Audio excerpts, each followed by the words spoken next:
autel. Tu lui donnes un nom. Et cet autel-là fonctionnera par rapport au nom que tu lui as donné. Il a dit, l'Éternel est ma bannière.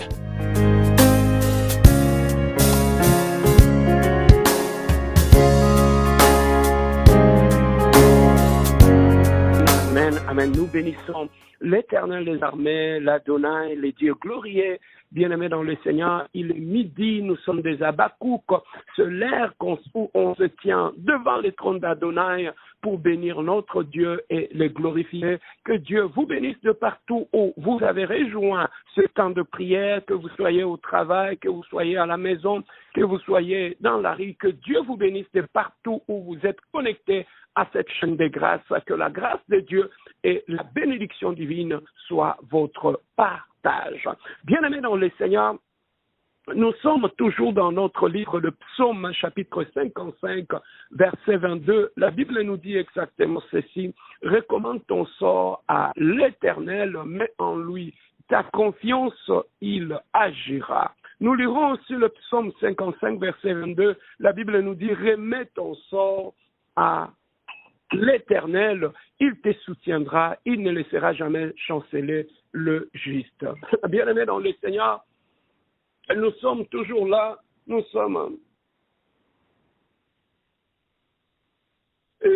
toujours bien-aimés dans le Seigneur sur cette chaîne de grâce où nous sommes en train, bien-aimés dans le Seigneur, de passer du temps dans la présence de Dieu. Que Dieu vous bénisse, bien-aimés dans le Seigneur. Donc, nous sommes en train de dire, dans le livre de Psaume 55, 22, comme nous l'avions commencé hier, David dit, recommande ton sort à l'Éternel et mets en lui ta confiance, il agira.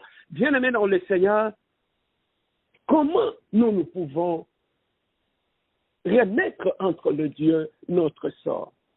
Pour mettre, bien-aimés dans le Seigneur, notre sort entre les mains de l'Éternel, bien-aimés dans le Seigneur, nous ne pouvons le faire que dans la prière. Le monde dans lequel nous vivons, bien-aimés, il y a plusieurs combats, il y a plusieurs batailles, il y a plusieurs réalités qui sont visibles et invisibles. Bien-aimés dans le Seigneur, en tant qu'être humain, nous ne pouvons pas tout contrôler dans la vie. Nous ne pouvons pas contrôler ce qui est visible et nous ne pouvons pas contrôler aussi ce qui est invisible. En fait, la vie, c'est l'ensemble de tout ce qui est visible et invisible. Bien-aimés, c'est ça qui fait la vie. Alors, étant humains, bien-aimés dans le Seigneur, nous sommes limités pour avoir le contrôle dans notre vie, dans nos familles, dans nos maisons, par rapport à ce qui est invisible et ce qui est visible. Dieu sait que l'être humain sur la terre peut être confronté à beaucoup de problèmes, beaucoup de situations. Ça peut être la maladie, ça peut être les incompréhensions, ça peut être les combats, ça peut être le célibat, ça peut être la perte de travail. Nous pouvons être confrontés à beaucoup de choses. Mais Dieu montre à l'homme où est-ce qu'il peut trouver le secours quand il a un problème. Il dit à l'homme, dans le livre de David, recommande ton sort à l'Éternel, et lui, il fera quoi? Et il agira. Bien-aimé, je répète encore aujourd'hui, dans la vie, mon frère, ma soeur, tu dois savoir à qui t'adresser lorsque tu traverses des moments difficiles dans ta vie. Hier, nous étions païens. Nos problèmes et nos combats, on ne connaissait pas Dieu. On allait se confier à des hommes, à des amis, à des connaissances, aux gens qui sont tout autour de nous.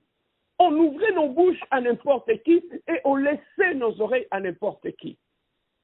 Et le comble dans tout ça, nous avons été trahis. Et ce qui était des sujets de prière était devenu des sujets d'humiliation et de honte. Lorsque nous étions païens, bien-aimés, sans Dieu, on s'est confié à l'homme par notre ignorance. Alors que Dieu nous dit dans sa parole, malheur à celui qui prend l'homme pour appui. Donc déjà là, nous étions mal partis parce qu'on s'est confié à l'homme qui était limité, à l'homme bien-aimé dans le Seigneur qui était faillible. Ça, c'est lorsque hier, nous étions dans le monde. Mais bien-aimé, lorsqu'on devient un enfant de Dieu, la Bible dit, voici toutes choses sont devenues nouvelles. Les choses anciennes sont passées. Même notre façon de réagir par rapport aux problèmes, bien-aimé, doit être adaptée à la nouvelle vie que nous avons, la vie des enfants de Dieu. Bien-aimé, on ne peut pas devenir enfant de Dieu et continuer à réagir face à nos problèmes, comme lorsque nous étions hier de païens, où on ne connaissait pas Dieu. On se fiait à notre argent, on s'appuyait sur notre intelligence, on s'appuyait sur nos connaissances. Mais bien aimé, lorsque tu deviens un enfant de Dieu, même notre façon de réagir par rapport aux problèmes doit être conforme, bien aimé, à la parole de Dieu par rapport aux enfants de Dieu. Parce que maintenant, nous ne fonctionnons plus par nous-mêmes, mais nous fonctionnons par rapport à la parole de Dieu. Mais qu'est-ce que la parole de Dieu nous recommande lorsqu'un enfant de Dieu a des problèmes? Bien aimé, un ambassadeur, lorsqu'il vient dans un pays, lorsqu'il rencontre des problèmes, il va appeler dans son pays pour qu'on puisse lui venir en aide. Bien aimé, sur cette terre des hommes, nous sommes des étrangers. Notre pays, c'est le ciel. Voilà pourquoi, bien aimé, même un enfant a un réflexe naturel.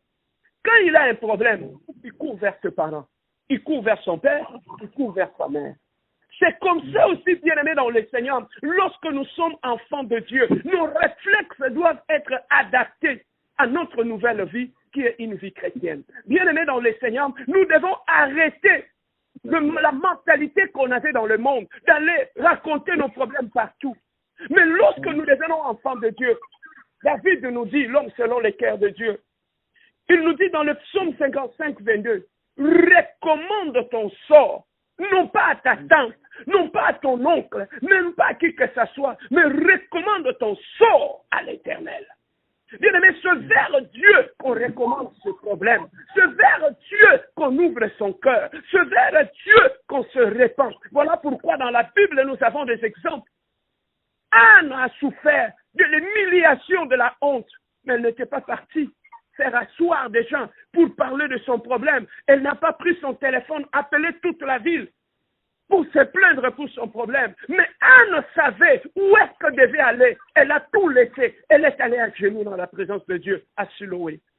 Bien-aimé, où est-ce que tu vas lorsque tu as des problèmes? À qui tu te confies lorsque tu as des problèmes? Nous voyons la reine Esther. Son pays avait un problème. Mais cette femme n'est pas allée ailleurs. Elle a dit, elle a enlevé la robe. Elle a porté le sac pendant 3 jours. Elle a dormi dans les cendres, en train de chercher Dieu. Bien-aimé, qui cherches-tu quand tu es dans tes problèmes? Bien-aimé, lorsque tu connais à qui tu te confies, lorsque tu es dans le problème, tu vas trouver que ce genre de personnes, difficilement, ils s'en vont partout lorsqu'ils traversent des moments difficiles. Parce qu'ils le savent à qui ils s'adressent. Ils le savent que dans mes combats, j'entre dans ma chambre, je me mets à genoux et je prie. Mais qu'est-ce qui nous empêche, bien-aimé, de nous confier en Dieu dans la prière? C'est d'abord l'orgueil. Bien-aimé, l'orgueil, tu penses que non, moi je ne peux pas me mettre à genoux, je vais régler ces problèmes. Comme il est venu, je vais le régler. On va mettre la Bible de côté, je vais le régler. C'est la chair. C'est être païen.